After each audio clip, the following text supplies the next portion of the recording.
Şimdi sabah oturumunun son sunumu Meriç Bakiler tarafından yapılacak. Koruma onarımda analitik yöntemler. Buyurun Meriç Hanım. Ben kısaca özgeçmişinden bahsetmek istiyorum siz hazırlanırken. 84 yılında İstanbul Üniversitesi Fizik Bölümünden mezundur. Yıldız Teknik Üniversitesi Fizik Bölümündeki araştırma görevlisi olarak başladığı akademik yaşamını 86 yılında Mimar Sinan Üniversitesi'ne girerek sürdürmüştür. 2014-17 yıllar arasında taşınabilir kültür varlıkları Kültür Varlıklarını Koruma ve Onarım Yüksekokulu Müdürlüğü'nü üstlenmiş Sayın Bakiler. Kültür varlıklarının ve sanat eserlerinin koruma onarımında spektroskopik yöntemlerle mikro tahribatlı ve yerinde tahribatsız olarak malzeme karakterizasyonu konusunda çalışmalarını sürdürmekte ve bu alanda disiplinler arası projeler yürütmektedir. Buyurun Meriç Hanım. Teşekkür ederim. Çok mersi. Bulunduğum yerden salonu görmenizi isterdim. Çok güzel görünüyor. Bu konuya gönül vermiş hocalarımızın yaptıkları çalışmalar, araştırmalar, yayınlar, farkındalık çalışmalarının sonuca ulaştığının bir göstergesi diye düşünüyorum bunu. Dolayısıyla değerli hocalarımıza verdikleri emekler için çok teşekkür ediyoruz. Hafta sonu burada bizi dinlemeye geldiniz, onurlandırdınız. Hepinize ayrı ayrı çok teşekkürler. Tabii bu etkinliğin yapılmasını öngören Tarihi Çevre ve Yapı Korumaları Derneği Başkanı'na ve bu organizasyonun düzenlenmesinde değerli katkıları olan Doçent Kaya Üçer hocamıza davetleri için ayrıca teşekkür ediyorum. Genellikle bugün konuşmalar kültür mirasında yapılan uygulamalar üzerine oldu ve olacak sanıyorum. Benim konuşmam bu uygulamaların bir önündeki adım, yani malzeme analiziyle ilgili olacak. Bir bilim insanı, kimyacı Angelo Guardino'nun bir projenin ön sözünde, giriş bölümünde yazmış olduğu bir soru, kültürel miras nedir sorusuna en iyi tanımın bir toplumun kültürel kimliğini maddi ve maddi olmayan kanıtı olarak cevaplandırmış, yazmış. Hoşuma gitti bu cümle ve konuşmamı bu cümleyle başlamak istedim. Burada maddi kanıt deyince tabii ki birçok her türlü malzeme aklıma geliyor. Doğal taşlar, tuğlalar, harçlar, pigmentler, vernikler, ahşap, beton, her türlü sentetik malzemeler de olabilir. Dolayısıyla kısaca malzeme yelpazesi çok geniş bir konu.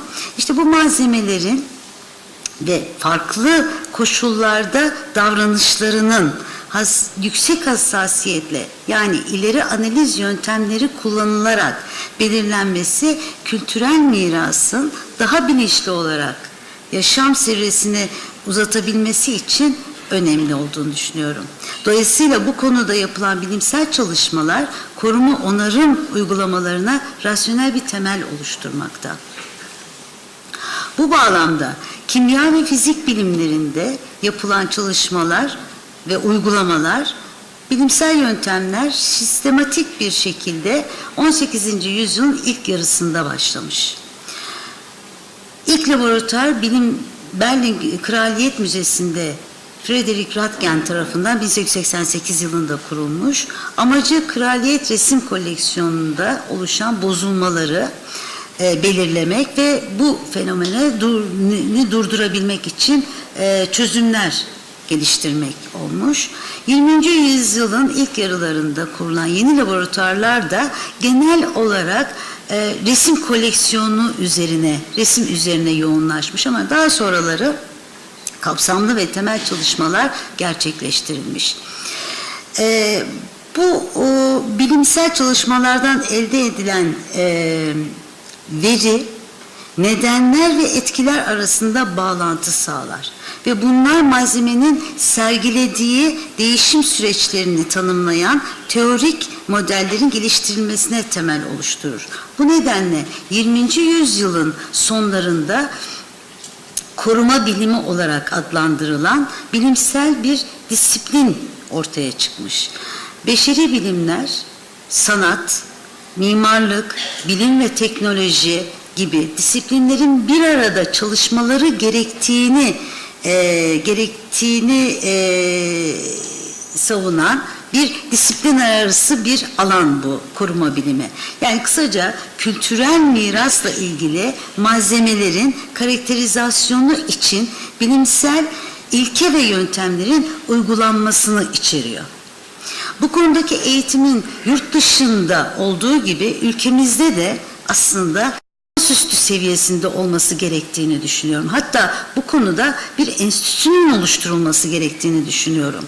Ve özellikle fizik, kimya, malzeme, jeoloji gibi disiplinlerde yetişen öğrencilerimizin lisans seviyesinde koruma bilimi hakkında bilgilendirmelerini de çok önemsiyorum. Yakın bir gelecekte ülkemizde bu eksikliğin gidereceğine inanıyorum. Burada özellikle durmak istediğim konu koruma onarımda malzeme karakterizasyonu için ileri analiz yöntemleridir. Taşınmaz kültür varlıkları, yağlı boya tablolar, yazma eserler gibi taşınabilir kültür varlıklarının koruma onarımları eğitimli restoratör ve konservatörler tarafından yapılmaktadır.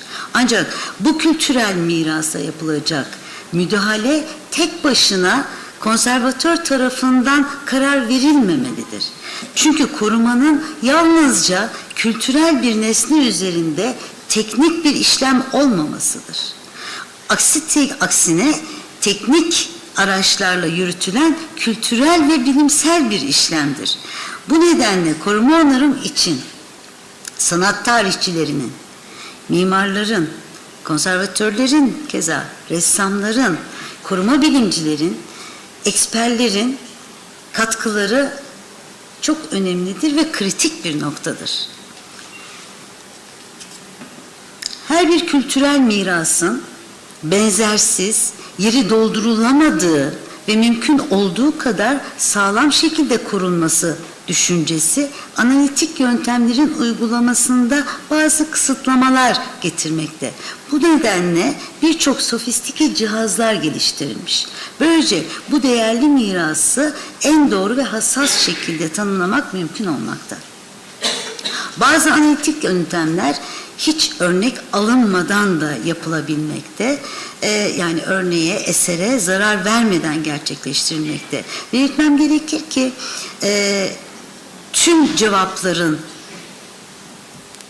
cevapları sağlayacak tek bir analitik yöntem yoktur.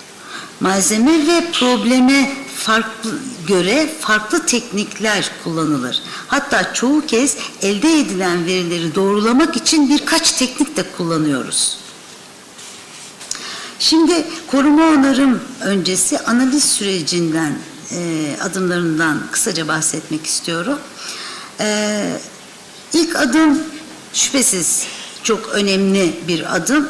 Tüm analitik sürecin doğru gerçekleşmesi için örnek alımı malzeme bilgisi olan kişilerle birlikte yapılmalıdır.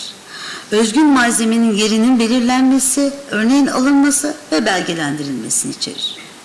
Resim gibi sanat eserlerinde konservatör ile birlikte bu işlem yapılmalıdır.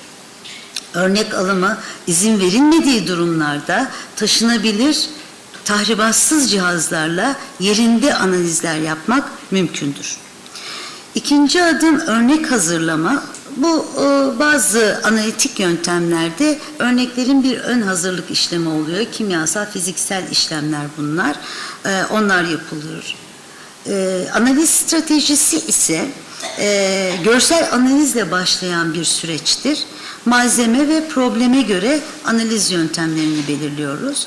Daha sonrasında tüm bu verilerin toparlandığı bir bölümdür, bir süreçtir ve koruma bu konuda uzman olan kişilerle elde edilen tüm bu verilerin değerlendirilmesi yapılır ve sonuçta bir raporlandırma, belgeleme yapılır. Yapılan çalışmaların bir belgelemesi yapılır.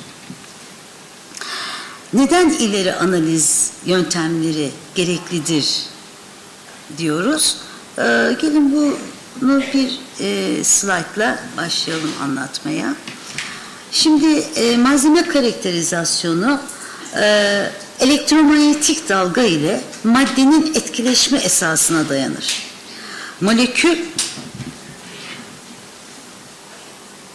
Madde moleküllerden oluşmuştur ve sürekli titreşim halindedir.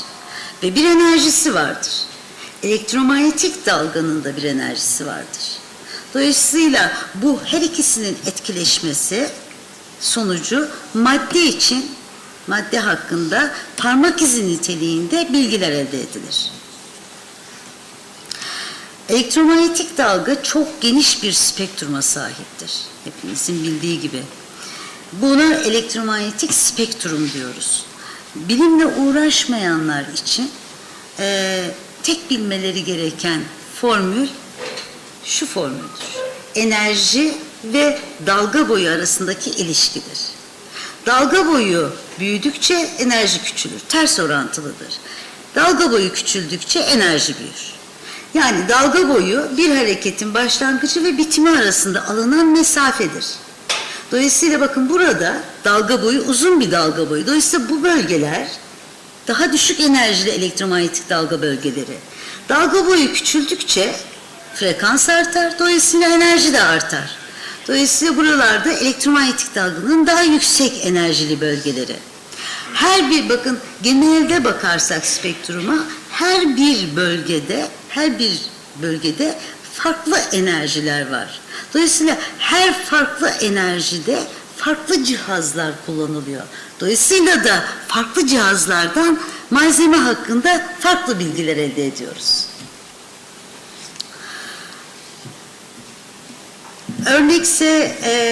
Örnekse görünür bölge ve mor üstünün belirli bir kısmında kullanılan cihazlardan Raman spektrometresi.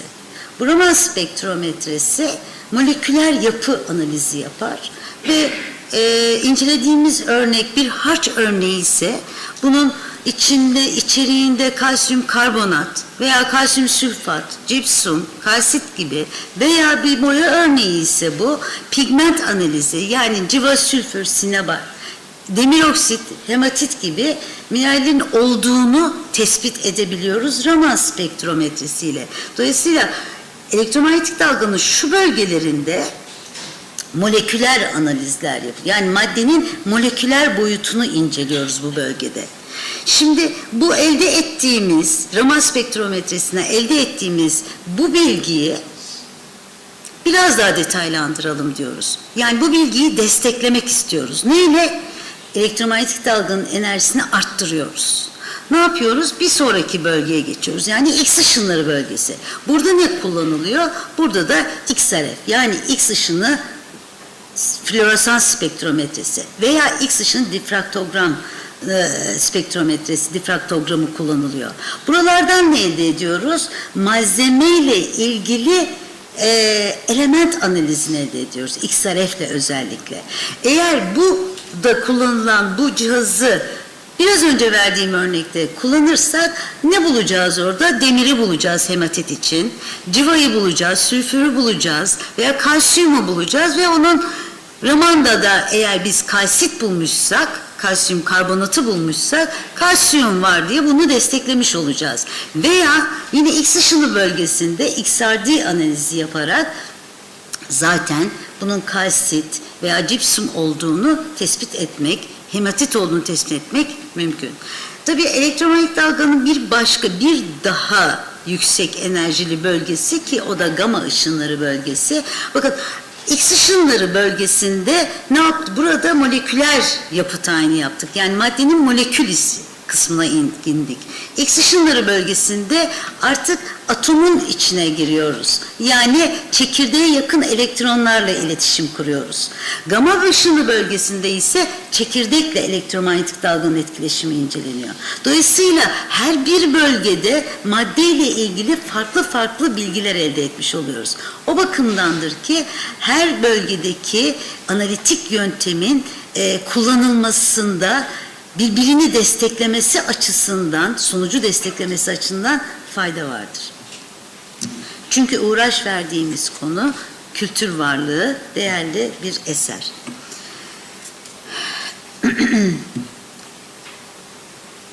Bu elektromanyetik dalga bölgesinin çok küçük bir bölgesi görünür ışık dediğimiz bölge. Bu görünür ışık dediğimiz bölgede, yani insan gözünün algıladığı bölge. Buradaki elektromanyetik dalgaya ışık diyoruz. Bu bölgede bakın o genel testler yapılıyor diyoruz. O genel kimyasal testlerin, petrografi testlerinin, ki petrografide ışık mikroskopları kullanıyor, stereopolarizan mikroskoplar. İşte bu bölgede kullanılıyor. Ancak bakın elektromanyetik dalga bölgesi spektrum bu kadar geniş bir spektrumda şu kadarcık bölgede sadece petrografi ile ilgili analizler yapılabiliyor. Madde ile ilgili bilgi alınıyor. Tabii ki gerçek, hassas bir şekilde malzemenin karakterizasyonu yapılabilmesi için sadece bu bölgede yapılan analizlerle kalmamak gerektiğini ifade etmek istiyorum. Diğer bölgelerle de ilgili çalışmaların yapılması gerekiyor. Özgün malzemenin ne kadar doğru ve detaylı analizi yapılırsa koruma onarım uygulamaları da o kadar doğru olacaktır. Ayrıca eserin hangi döneme ait olduğu hakkında, malzemenin üretim teknikleri, dolayısıyla üretim teknolojileri hakkında, sanat eserlerinin orijinalliği, sahteliği hakkında çok değerli bilgiler elde edilmiş olacaktır. Diğer bütün bu elektromanyetik dalga bölgelerindeki analitik yöntem dediğimiz, ileri analiz yöntemleri dediğimiz bu yöntemleri kullanarak. Görsel analiz, petrografik analizler ve kişilerin tecrübeleriyle yapılan tanımlamalar malzeme karakterizasyonu için bizim için bir başlangıç niteliğini getiriyor. Yani bunlar önemli şeyler, tecrübe önemli, buralarda yapılan analizler de çok önemlidir, gereklidir ancak yeterli değildir. Yeterli olabilmesi için ileri analiz yöntemlerinin kullanılmasının şart olduğunu söylüyoruz. Evet, bu konuda merkez olarak biz neler yapıyoruz sorusunun cevabını ben belki birazcık da yorgunluğunuzu atar diye de düşünüyorum. Kısa bir video sunumuyla gerçekleştirmek istiyorum.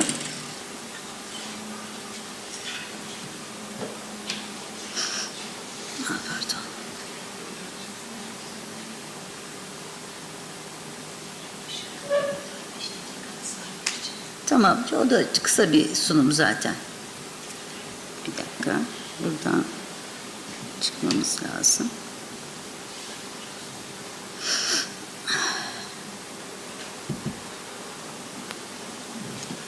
Kalkınma Bakanlığımız tarafından önemli bir bütçeyle desteklenen Merkez Araştırma Laboratuvarı projesi 2010 yılında tamamlanmıştır. Rektörlüğümüze bağlı Kültür Varlıkları ve Sanat Eserleri Malzeme Uygulama ve Araştırma Merkezi çatısı altında faaliyetlerini sürdürmektedir.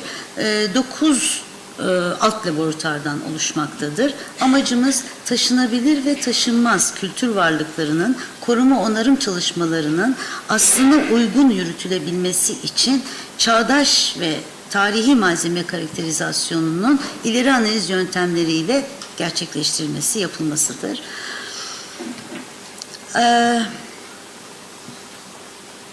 Biraz yazılar okunuyor mu bilemiyorum.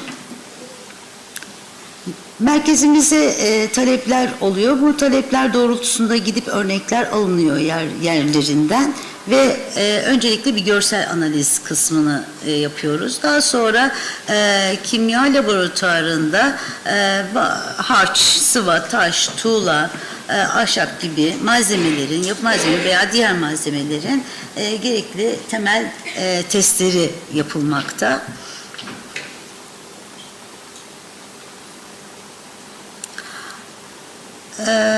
Mekanik laboratuvarında 330 kilonewtonluk bir cihazımız var. Bu cihazla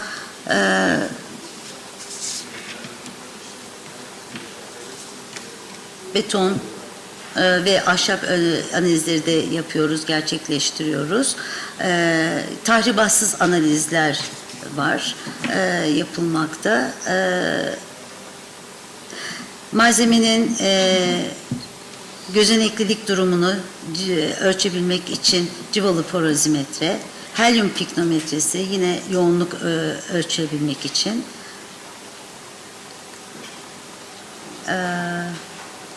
Ahşap analiz laboratuvarımız bulunmakta. Burada da ahşabın cins ve türünü tayin ediyoruz. Aynı zamanda tahribatsız analizler de yapmak mümkün. Bu cihazlarımız da var. Yerinde örnek almadan ahşap malzemenin dayanımını belirlememiz mümkün. Petrografi laboratuvarında yine stereopolarizan mikroskoplarla yapılan malzeme niteliğini belirleyici çalışmalar sürdürülüyor.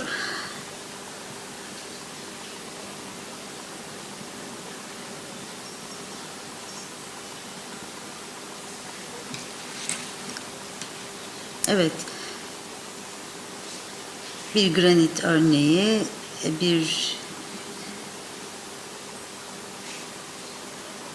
bazalt, horasan harcı ve tabii ki boya katmanlarını da belirlemek mümkün. Yani stratigrafik analiz yapılıyor.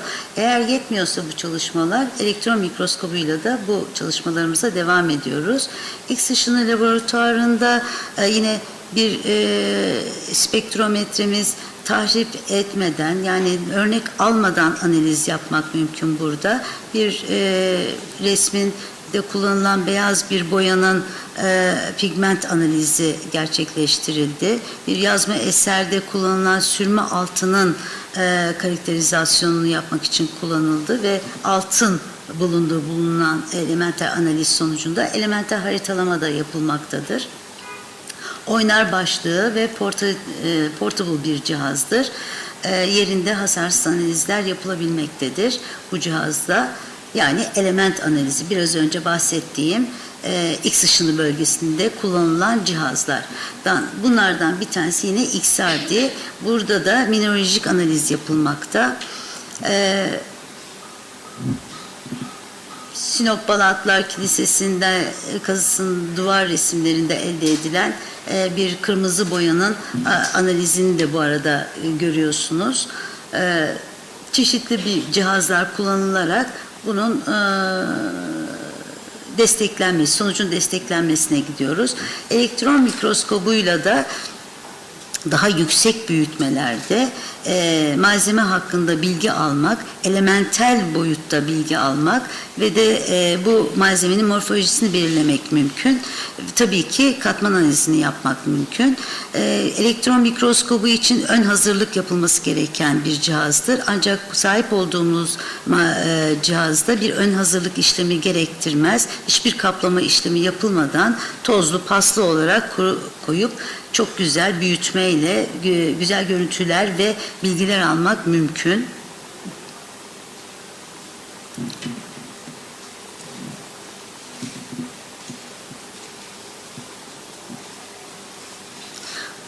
Sungurbey Camii'sinde aldığımız bir tuz örneğinin elektron mikroskobu görüntüsü ve sodyum klor bulmuş elementer analiz sonucunda. Daha önce XRD sonucunda da sodyum kloru bularak bunu bir desteklemiş bulunmaktayız. Spektroskopi laboratuvarı olsun, X ışını laboratuvarı olsun, işte bunlar ileri analiz yöntemlerinin kullanıldığı laboratuvarlar. Burada yine bir kullandığımız cihazımız Raman spektrometresi. Özel bir cihaz. Bir pigment analizini, dediğim gibi yine harçların da analizlerini yapabilecek kapasitede bir cihaz. Çok hassas bir cihaz. 3 laser'ı var. Bir vinç sistemi üzerinde hareketli bir mikroskoptan oluşuyor. Örnek almadan malzemeyi analiz etmemiz mümkün. Ancak bazı durumlar var ki örnek almak durumunda kalıyorsunuz daha detay analiz için veyahut da probleme göre bunu da belirliyoruz aslında. Öyle bir durumda da yine mikro ölçekte bir örnek alımı söz konusu. Yani yine tahribatsız analize giriyor bu da. Çok az bir miktarda örnek yeterli olabiliyor bu analizler için.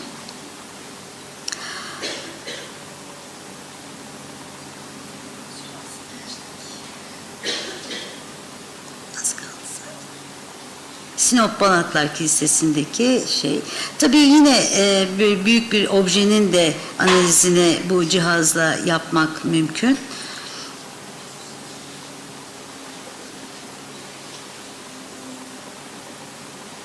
Fourier transform infrared spektrometresi organik malzemelerin analizini yapıyor.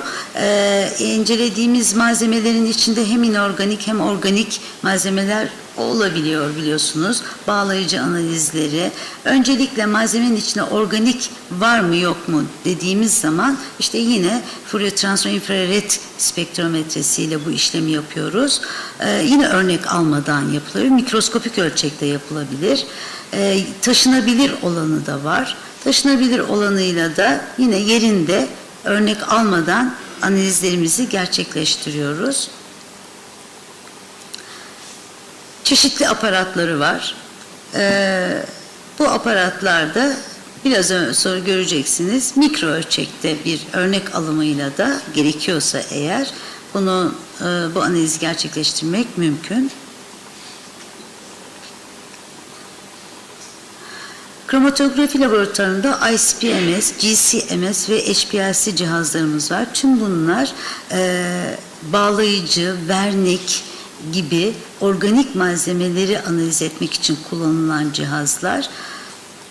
Ayrıca daha önce de bahsettiğim gibi taşınabilir cihazlarımız var ve bu taşınabilir cihazlarımızla tahribatsız olarak yerinde analizlerimizi gerçekleştirebiliyoruz.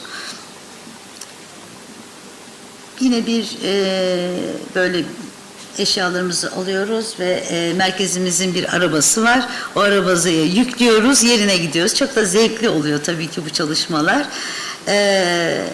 Bir duvar resmi çalışması, kalem işi analizi, pigment analizi için, bağlayıcı analizi için kullanılan biraz önce bahsettiğim FTIR spektrometresi taşınabilir olanı. Cihazları alırken özellikle dikkat ettiğimiz şey taşınabilir ve laboratuvar tipi olması ki önemli olan malzemeye, esere zarar vermemek. Ahşap için rezistograf yine dayanımını ve malzeme içindeki yapıyı belirlemek için ultrasesle bir ölçüm yaptığımız cihaz. Ayrıca bir de tomografi, yine ultrasesle çalışan tomografi cihazımız var. Bununla da ahşap malzemenin içindeki çürümenin, bozulmanın hem grafiksel hem de görsel görüntüsünü elde etmemiz mümkün. Evet, bu arkadaşlarımıza da teşekkür ediyoruz. Sinema televizyondan geldiler, bu filmimizi çektiler. Kısa bir versiyonu. Evet. Teşekkür ederim.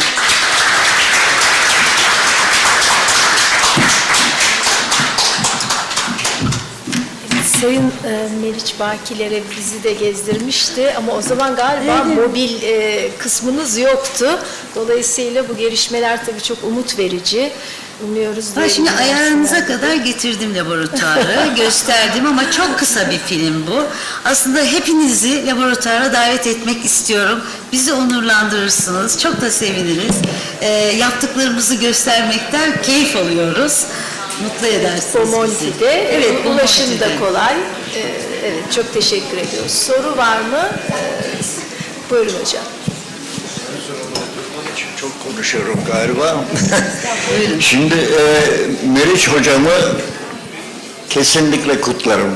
Yani sizin bu sunuşunuzu bizim devlet büyüklerimizin de görmesi gerekir. Siz burada çoktandır tartışılan koruma nedir?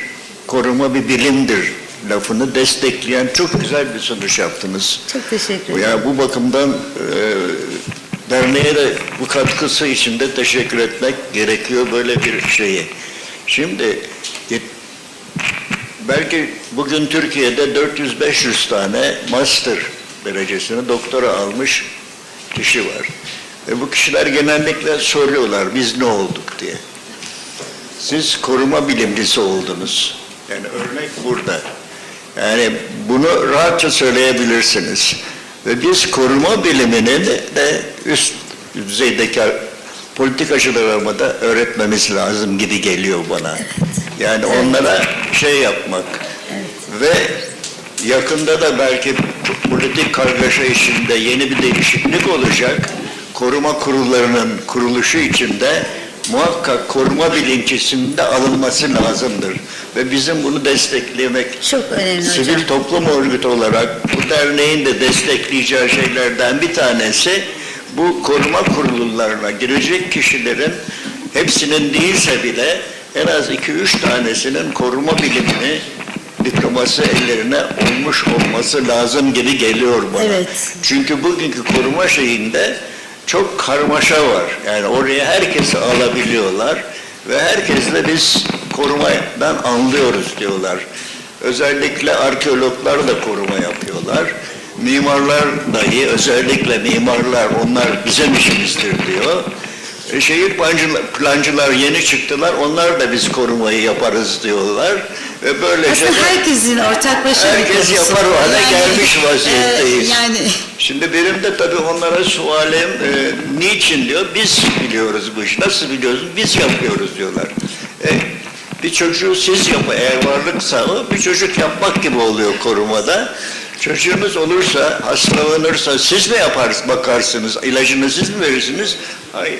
O hastalığın bilimini yapmış kişiye sorarsınız, onun reçetesini alırsınız.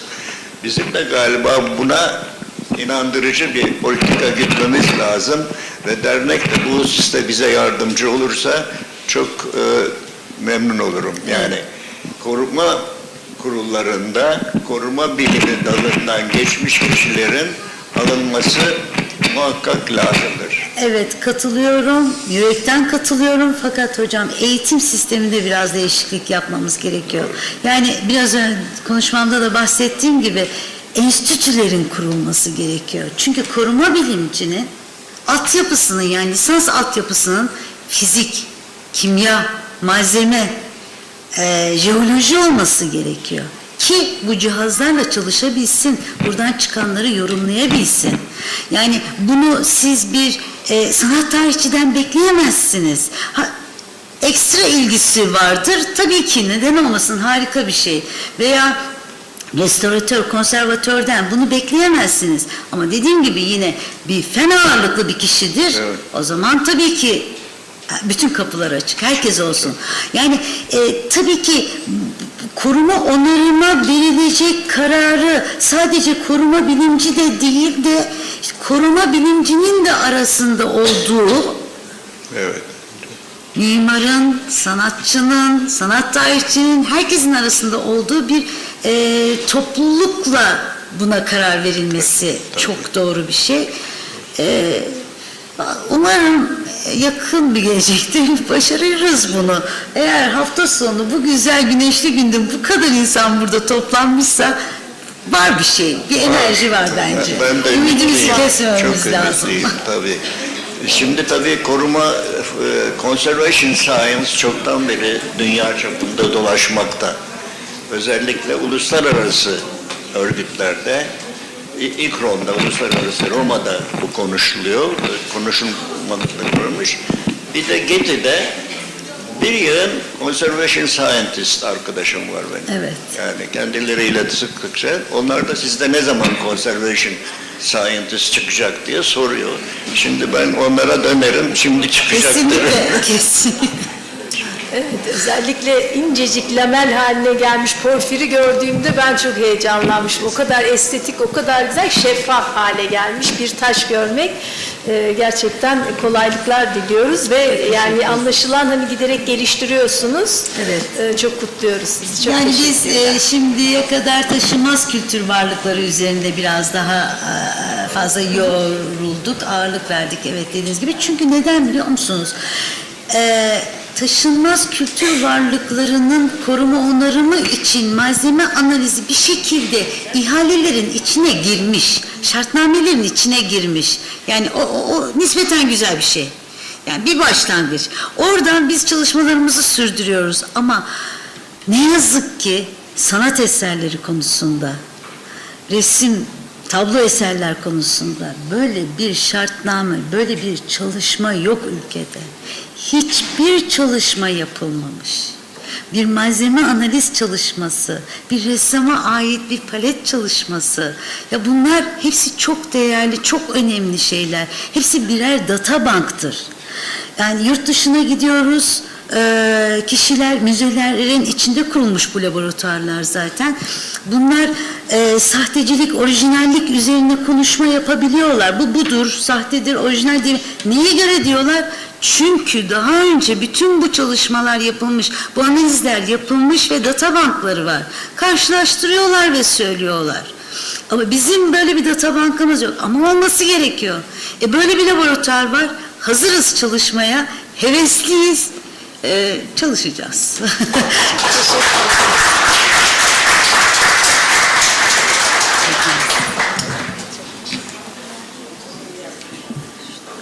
Evet, bir derneğin sunumu oluyor. Hocam çok teşekkür ediyoruz. Kendi adıma çok şey öğrendim. Bir söz daha aldık hocamızdan bir laboratuvara beraber tüm görevliyiz. Bir hemen açıyorum. Nasıl olsa öğreniriz. Şu gelirse.